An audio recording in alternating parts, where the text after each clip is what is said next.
I don't get the password wrong, and I did. So It's the pressure. It's the pressure. we can cut that out in edit. So as long as we have that email access thing, it's the same thing there.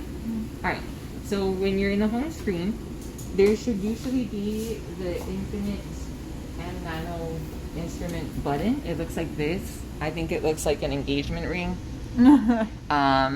But if it's not there, you can always search for it with this search bar. So you just you click on the search bar and then you type in infinite and it should pop right there. It's called iControl 2.0. So then you open it. And when you open it, that's when you need to turn on the machine. Now, the button is kind of hard to find, but I always say, look at this block and then just put a finger here and go down, and then it's right there, the switch, above the extension. So then it'll search for the instrument and then it'll pop up here when it's on.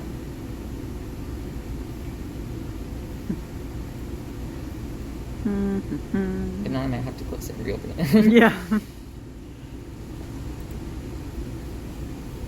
So you turn it on and then that came. As it's open. Oh, right. Maybe turn it on first and then... turn it on first, then do that. So here it's searching for the instrument. And when it finds it, the name will pop up here. There it is. So you click on Infinite 200 Pro and then click OK.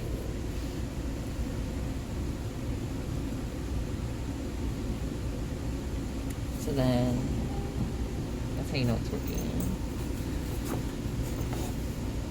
Now, you'll have a bunch of templates to work from depending on what you want to do. However, the ones that we're doing, we have to program in themselves. So since we're measuring absorbance, what I usually do is just pick one of these. And since I worked with the Bradford assay first, which was for protein quantification, I click on Bradford assay since it has a lot of the same settings, and I just edit the settings. So I clicked on the Bradford assay one, and the first thing we want to look at is the plate. So this uses the Grenier 96 flat transparent, and at least for our TFC assay and our TPC assay, we're using the same microplate, which there's a bunch of them in that cabinet. So What are you doing for the cabinet? I'll show the cabinet at the end. Right now when we go open this. So Bradford assay is read at 595 nanometers, and that's not what we want. So for instance, if we're doing TFC, it's read at 405. TFC 405. 405, yeah. Yeah. 405 nanometers, so we're going to input that. And then we always want to do multiple reads per well, because if not, it'll just read it once. So I always click on multiple reads. Then on type, I go to circle filled, and then I put 5 by 5. So it's going to do 25 readings and then take an average of your plate. And then when you're ready to put the plate in, you want to specify which wells are going to be read, because you're not going to be using all the wells. So let's say we want to read 8 wells from here to here, A through G in column 1. Then we would just click on A and then drag down to G. And then everything is ready for you to read. So now I'm going to go get a microplate.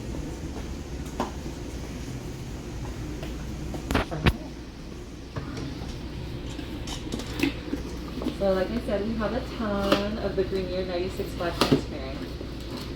So I'm just going to grab one.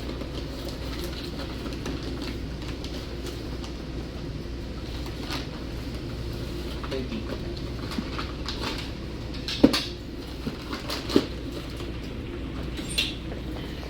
And then Sorry. you click on this red Move Plate Out button to open this. Then once you've loaded your samples on the correct wells, you place it in here. And then you click the opposite Move Plate In button. And then to start reading absorbance, I would press start. Now if not, it's going to take forever, so I'm just going to put 4 wells for now so we can see what happens. But when we click start, it'll open an Excel file and it'll start doing readings.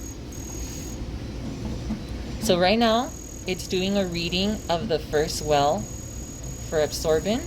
So like I said, these are the different locations in the well that are being read, and then it'll give you a mean and a standard deviation for the entire well. So here the mean was 0.0651, so it's reading something, but Oh, it's nice because it's like randomly. and then takes an average. And there's other shapes that you can pick instead of a circle, but I picked the circle. I thought it covered the most since it's a circular well. Yeah. Correct.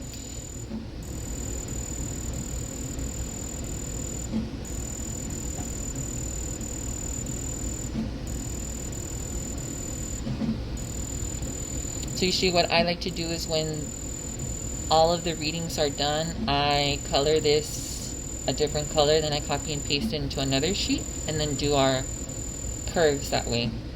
If we're doing a standard curve, for instance, with the graph. So these are our readings. This would be, and then it takes it out for you. This would be well 1, well 2, well 3, well 4, respectively.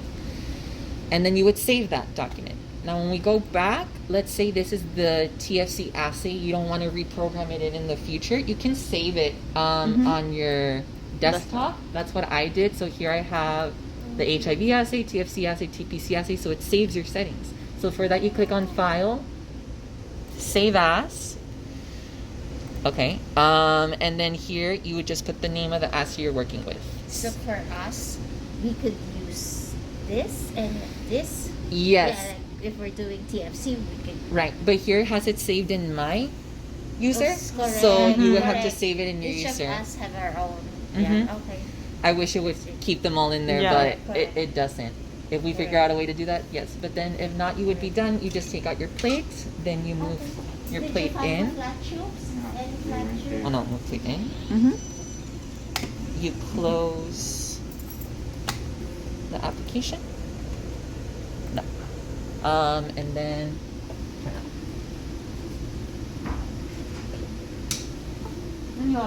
That's it. Yes.